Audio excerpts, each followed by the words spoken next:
money is greater elsewhere as you aged in your life, Matt. Do you sit down and go, listen, your agent may not be pushing this, but guys, McVay, indoors, weapons, I got no interest in the Giants. Is that a discussion you would have?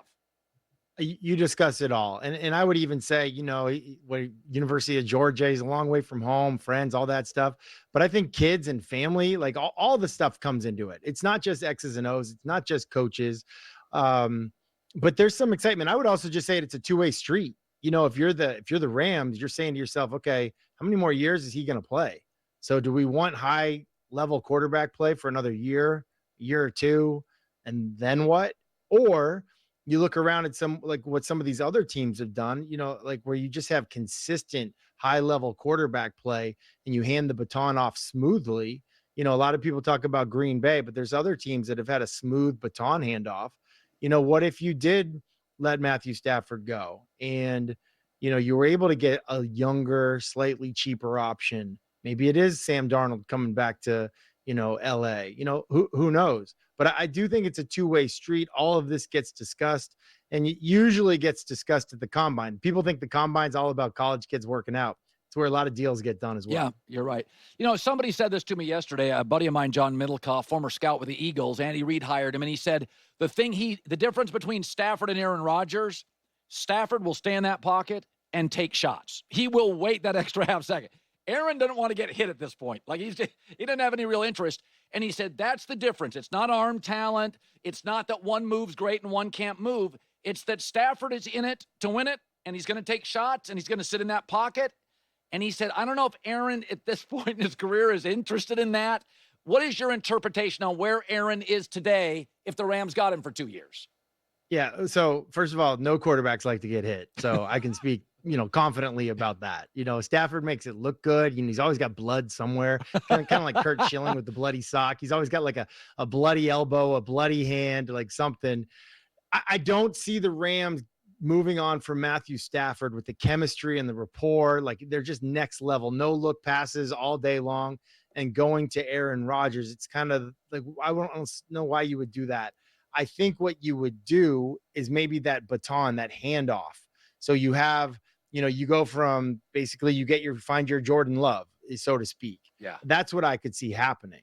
But no, I don't see Aaron in that. I don't see him in that situation. Not because I don't think he could do it, but it's kind of I don't know. They're too similar. The age thing, I wouldn't make that move. So Shedeur Sanders played a lot of college games. We got a lot of film, a lot of tape. People have seen him. I have a scout friend that went and watched him 3 times.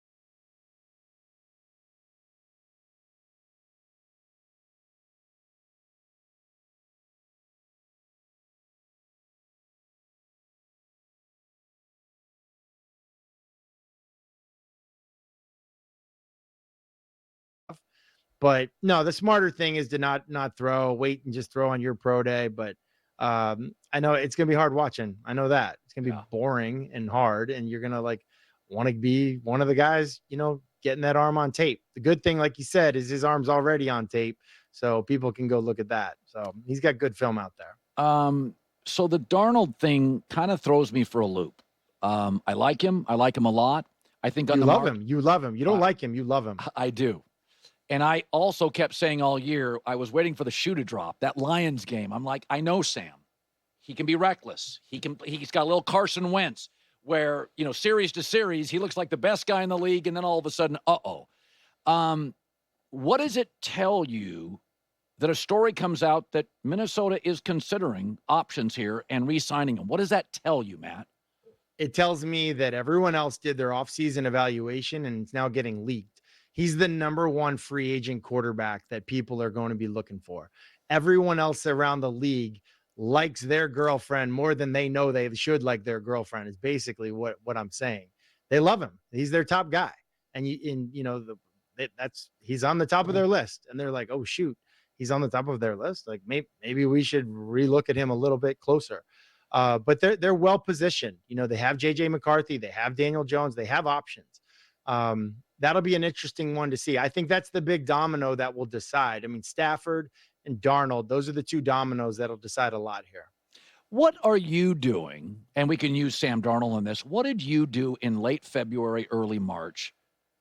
What do you do as a quarterback right now?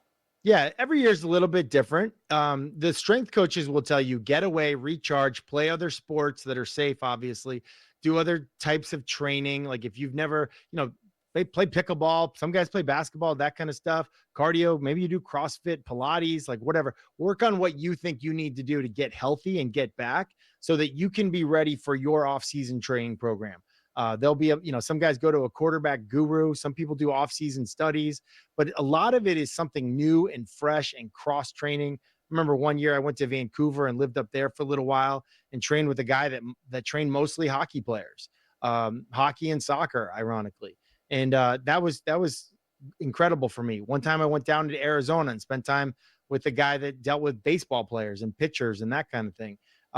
Something different so that and just kind of dabble in the throwing so that when you ramp it up in March and April, you're able to be somebody that can be healthy enough and for competitive throws, I guess. But you don't want to go all out. You really want to peak when you show up for training camp. And it is a unique schedule. Like pitchers and throwers show up in baseball for their season. Football, you come back for OTAs and you come back for voluntary mini camps and you come back for mandatory mini camps. Then you take like a month and a half off so the coaches can go fishing or something like that, get their vacation finally. And then you come back for training camp and that's go time when your arm as a thrower has to be ready to roll. So we were talking about the Bengals where Joe Burrow all year was cranky. And my take was he wanted to send a message. This was not a coincidence. T. Higgins, Jamar Chase, they let players go like Joe Mixon.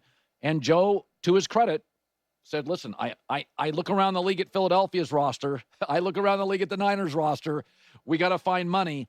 Are players aware on average of a team's financial situation? Is that talked about? Again, the Seahawks had Paul Allen, the late Paul Allen. Money was not a problem with Seattle, right?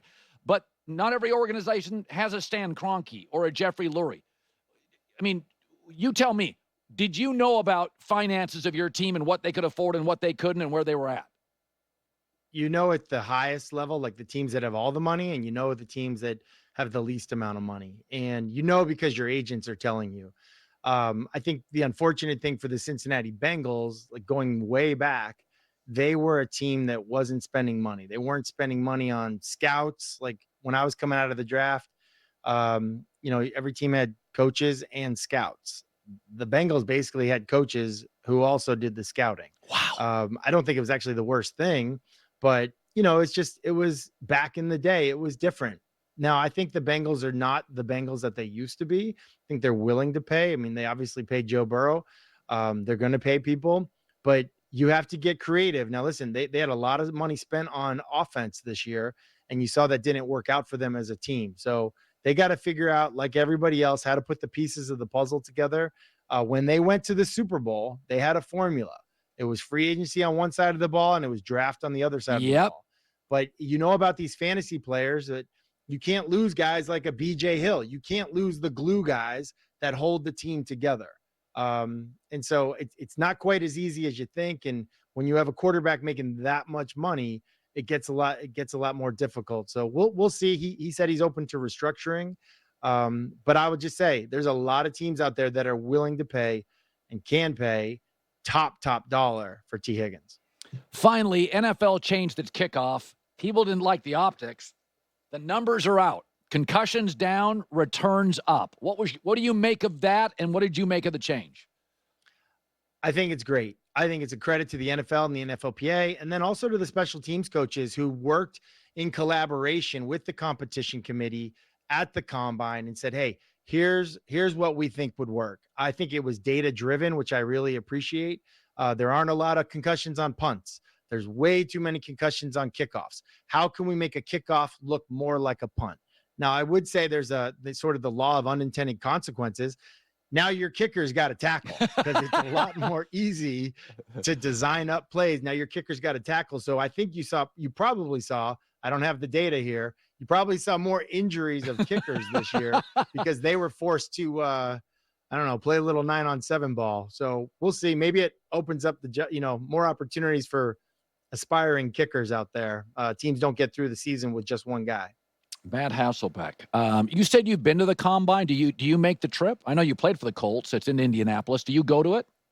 You know what? I was uninvited to the NFL Combine in 1998 when Ryan Leaf came out early as a junior. And so when I got the opportunity to go back as a Combine mentor, what I really heard was the NFL would finally like to invite you to the Combine. So that was my true motivation, Colin. Hey, that jet fuel still burning today. Matt Hasselbeck, great seeing you, Matt, on a Monday. Thanks, man. All right, see ya. We for years we talked